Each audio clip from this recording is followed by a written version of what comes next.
Hey guys, welcome to Car Guy 1999 Reviews. Today, courtesy of Aston Martin of Boston, we have the 2021 Aston Martin DBX. Now, this is the exact same one that I reviewed last time.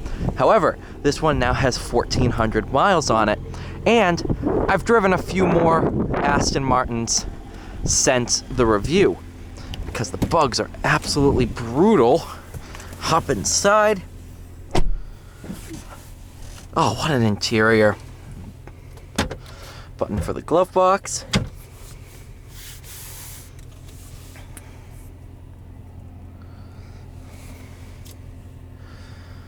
Looks like purple ambient lighting. See there in my hands. What a car, man.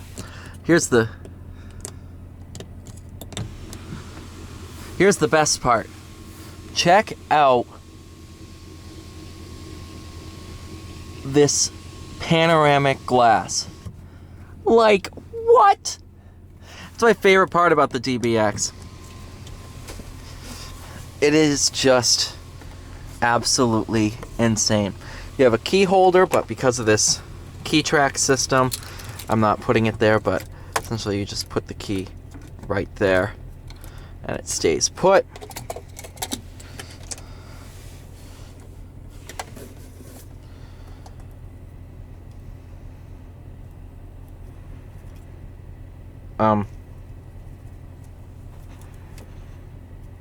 Okay.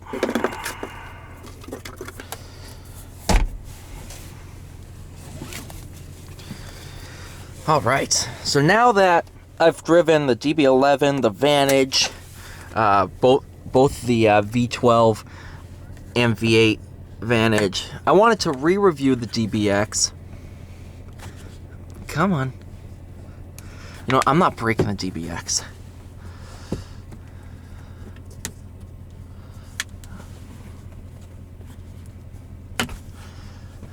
There we go.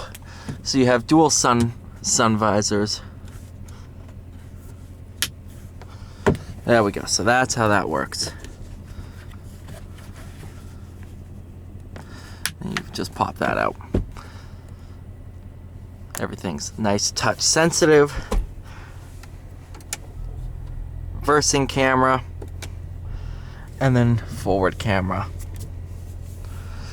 Let's go take this thing out on the road and see how it drives. Spoiler alert, very, very well. Now, obviously, huge competitor to this is the Urus, as well as the RS Q8, the new super SUVs. Here's where I originally put the DBX. I originally said the Urus is probably a better all-out performance car, but the DBX is perfect for those who want luxury. Here's where I'm revising my review. This is still a proper performance car with the luxury to match. Whereas the Urus really doesn't have the luxury. Now, keep in mind, I've not driven the Urus yet, and it still has a little bit more power. But for the price point, I feel this is the better SUV.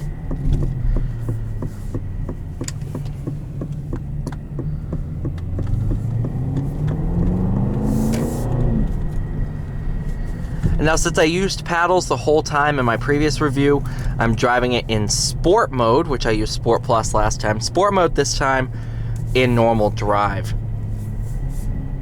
Which honestly, in normal drive mode, it does exactly what I would want to do with the paddles anyway.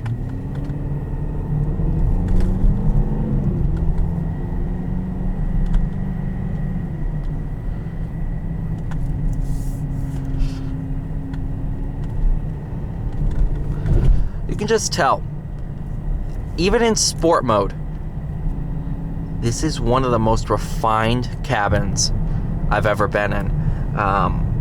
This is definitely my favorite SUV I've driven. It's just absolutely, it ticks every single box. You know, and it drives absolutely phenomenally. You know, it obviously it's not going to handle as good as an Evora or a Vantage, but it's pretty darn close, and that's what surprised me when I drove it again. First time it only had like 90 miles on it, so it was still in break-in, so I just kind of leisurely drove it. But now that I've kind of taken some corners, applied throttle here and there,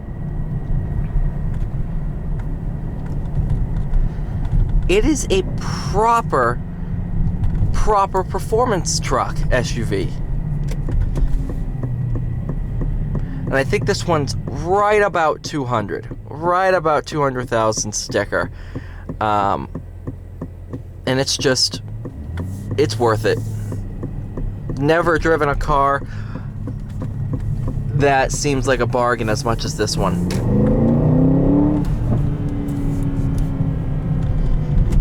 Now it looks like they're getting a new F-Type over at Land Rover.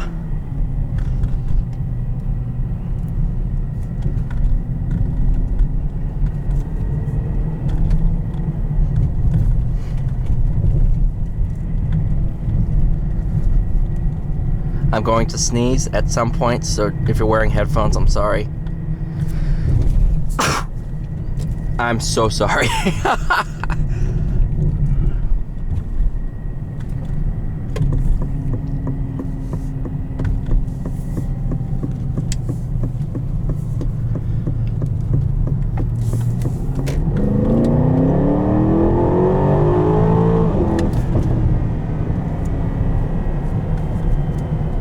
What on earth?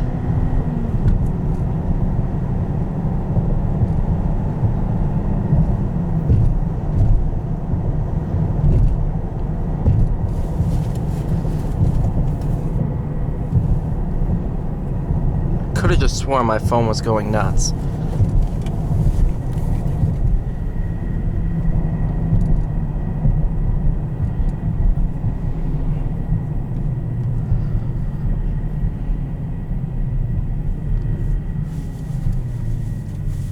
I want to make sure it's not the dealership call. I don't know.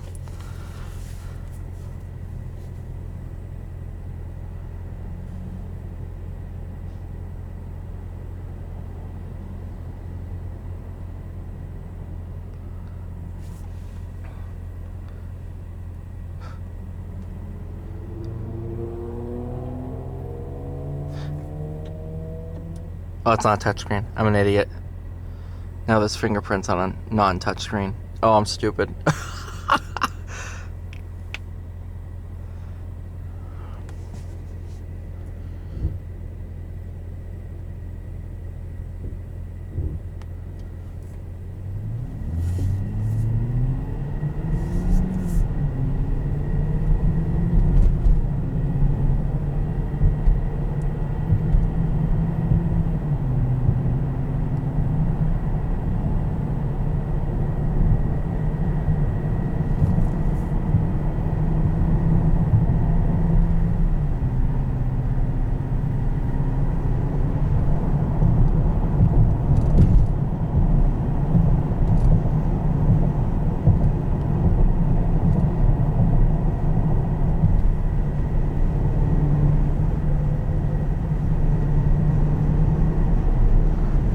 What an SUV, man. What a car.